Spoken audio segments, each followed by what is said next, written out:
നടന്ന ഒന്നാമത്തെ കഥയാണ്. നിങ്ങൾക്ക് അറിയാമോ നമ്മുടെ ഇന്നത്തെ കഥ? നിങ്ങൾ റെഡിയാണോ കേൾക്കാൻ?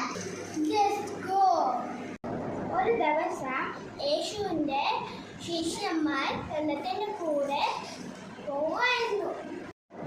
പെട്ടെന്ന് ഒരു വലിയ കാറ്റ് വന്നു.